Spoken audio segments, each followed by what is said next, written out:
Cela dit, j'ai beaucoup parlé. Je vous avais promis un moment de repos.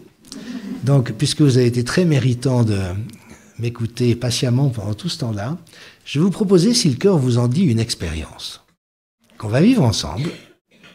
Puis c'est une expérience. Donc les expériences, ça n'a pas besoin d'être réussi. Il n'y a que chez les paranoïaques qu'il faut que ça soit réussi. Mais chez les non-paranoïaques, si une expérience, elle ne donne pas le résultat escompté, ça va très bien, c'est tout aussi intéressant. Il y a d'autres questions à se poser. Et puis, j'ai prévu le coup. Donc, j'ai apporté un instrument de haute technologie. Ah, vraiment.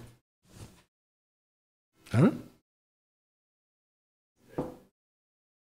Ça s'appelle un bol tibétain, fait de 7 métaux différents, et qui a plusieurs particularités, et notamment, j'espère que ça va bien marcher, tu me dis si ça saute.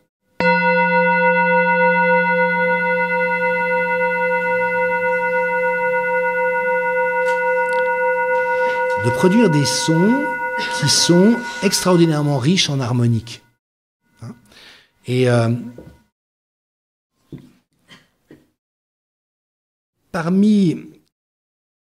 dans ce qui fait partie de cet accord perdu avec le monde, il y a cette conscience que tout est nourriture. Comme on dit en Inde, sarva anam. Donc les paroles qu'on entend, les sons qu'on écoute, la lumière, les couleurs, les textures, les odeurs, tout est nourriture. Vous voyez, c'est un bain de sensations qui nourrit notre système nerveux. Et on sait tous faire la différence entre un son, le son d'un instrument de musique ou de la nature, et des bruits. Un moteur qui pétarade, c'est pas la même chose qu'un coup de tonnerre avec de la pluie.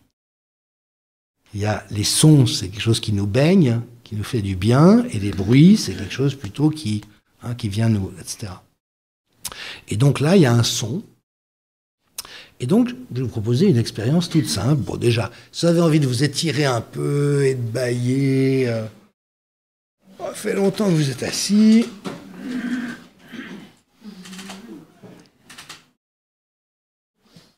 Il y a plein d'idées qui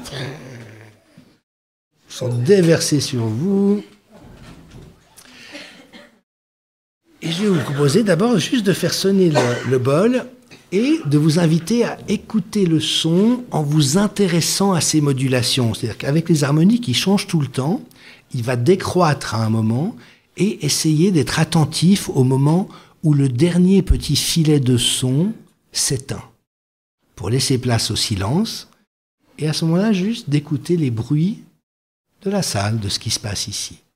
Mais vraiment essayer de ne pas rater ce moment où le tout dernier filet s'éteint.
Et je vous invite simplement à observer comment c'est en vous. Est-ce que c'est différent, pareil, plutôt calme, plutôt agité, plutôt tendu? Juste prendre acte de ça.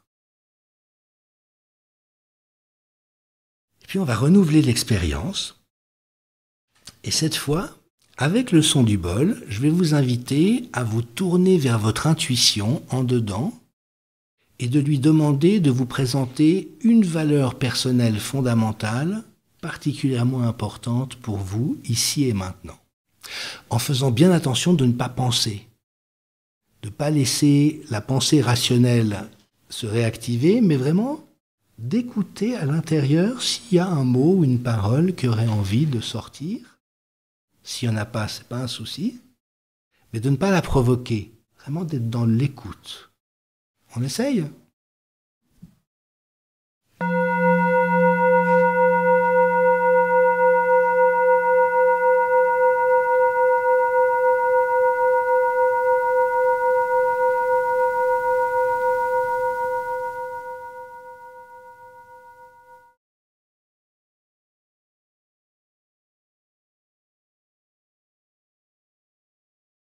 N'hésitez pas à continuer à bâiller, vous étirer au besoin.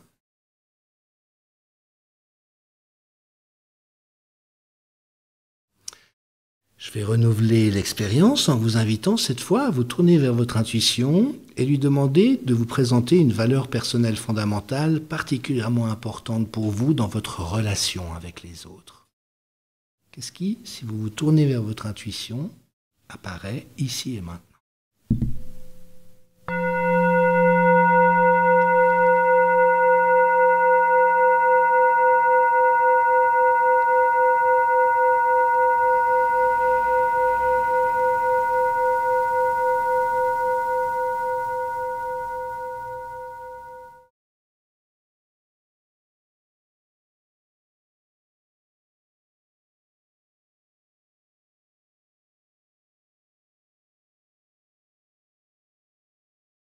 On va avoir droit à un quatrième coup de bol.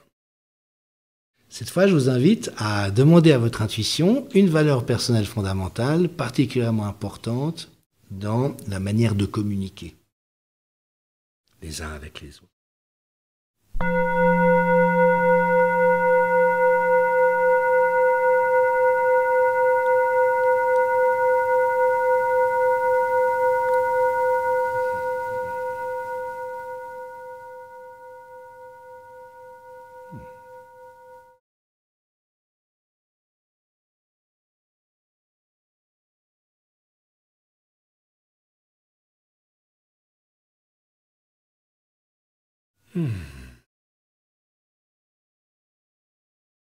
Dernier coup de bol.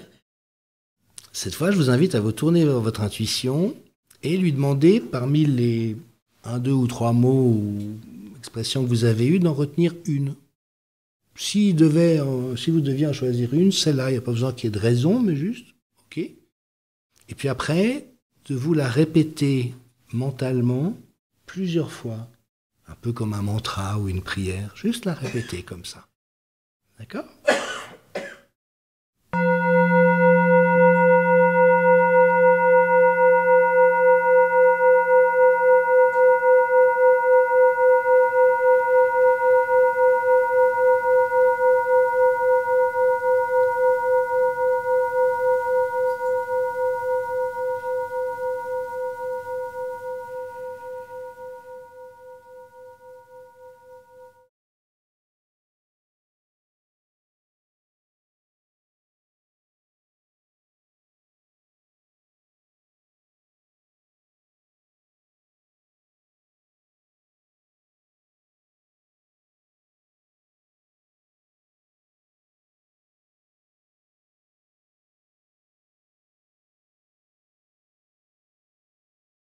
Et juste d'observer comment vous vous sentez, comment c'est en dedans.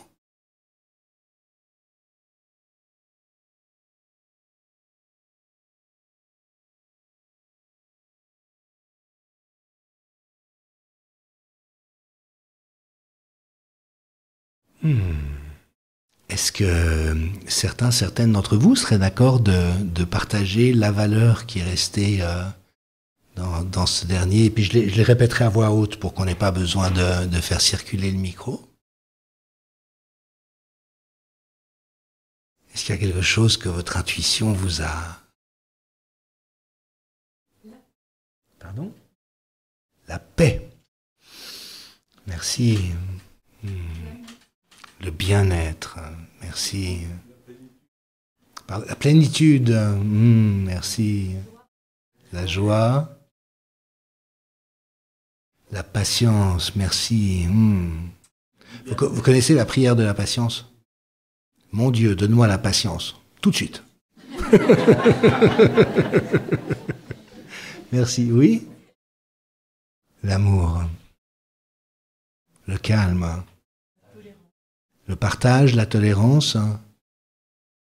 Pardon? La justice. Justesse. Merci. Fraternité. L'écoute. L'empathie. Oui, vrai. Ouais. Et vous voyez, c'est tellement bon quand dans une situation il y a de l'écoute. ou de l'empathie. Et c'est tellement moins bon, c'est tellement plus dur quand il n'y en a pas. Hein, tout ce que vous avez dit, moi j'ai eu émerveillement.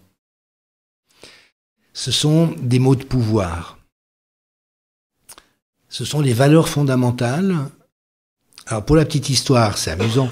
Dans l'univers des sciences du management aujourd'hui, on considère les valeurs fondamentales comme ce sans quoi la vie ne vaudrait pas la peine d'être vécue.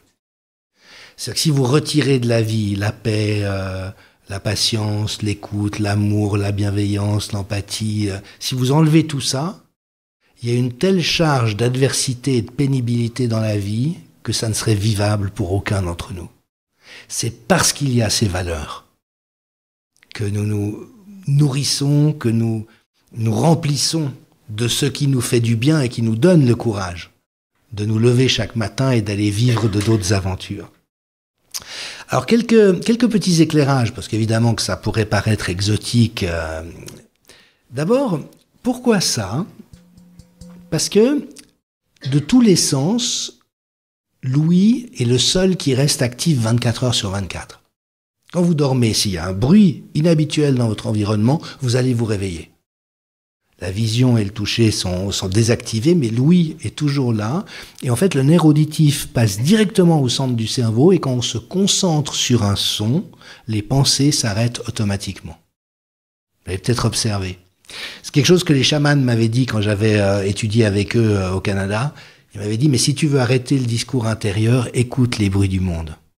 Parce qu'on peut pas se concentrer sur un son et continuer dans notre rumination mentale. Donc en fait, en vous invitant à vous concentrer sur le son, ça crée un effet de bascule dans votre cerveau qui a désactivé temporairement les centres de la pensée rationnelle. Et comme je vous avais beaucoup parlé avec beaucoup de concepts avant, il y avait tout de même une fatigue neurologique à cet endroit-là. Et puis après, si vous avez réussi à écouter en dedans plutôt que de penser, c'est un des systèmes du cerveau qu'on appelle le mode par défaut, qui est celui de l'intuition, de l'inspiration, de la créativité. Et effectivement, dans cet exercice, un truc vraiment très sympa, c'est qu'on est toujours surpris. C'est-à-dire qu'on ne peut jamais savoir à l'avance ce qui va venir. C'est extraordinaire quand même. Et puis, ok, moi j'ai eu émerveillement en premier. Après, dans les relations, j'ai eu gentillesse. Et puis dans la communication, droiture. Voilà, c'est les trois valeurs qui me sont venues. J'aurais fait ce même exercice 1 heure avant, 1 heure après, un autre jour, ça aurait été différent. C'est toujours différent. Mais évidemment que toutes ces valeurs sont bienfaisantes.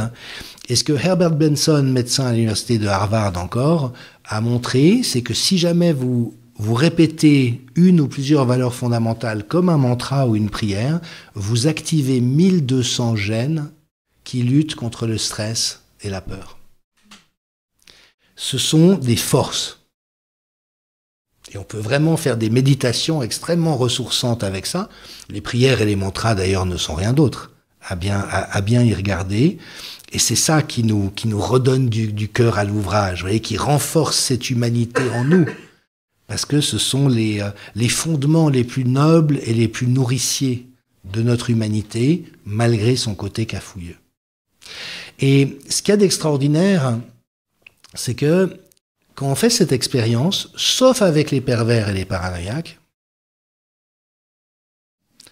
tous les êtres humains contactent aisément leurs valeurs et ça fait toujours du bien quand on les partage. Chaque valeur que vous avez partagée m'a fait du bien, m'a ému, m'a touché dans le sens profond du terme. Ben, c'est aussi un don. Vous voyez, vous avez entendu votre intuition et vous avez partagé ça. C'était ça pour vous. Et ça nous réunit. Et Mark Waldman, qui comme moi a beaucoup étudié la spiritualité, m'a raconté cette anecdote extraordinaire d'un congrès interreligieux où il y avait des chrétiens de différentes obédiences, des juifs orthodoxes et libéraux, des musulmans, des bouddhistes, des athées, des agnostiques. Il a fait cette expérience avec eux et a posé la question, est-ce que sur la base de ce que les gens ont dit, vous pouvez savoir quelle est leur confession ? C'est impossible. Parce que c'est le cœur battant de notre humanité. Et c'est ça la spiritualité.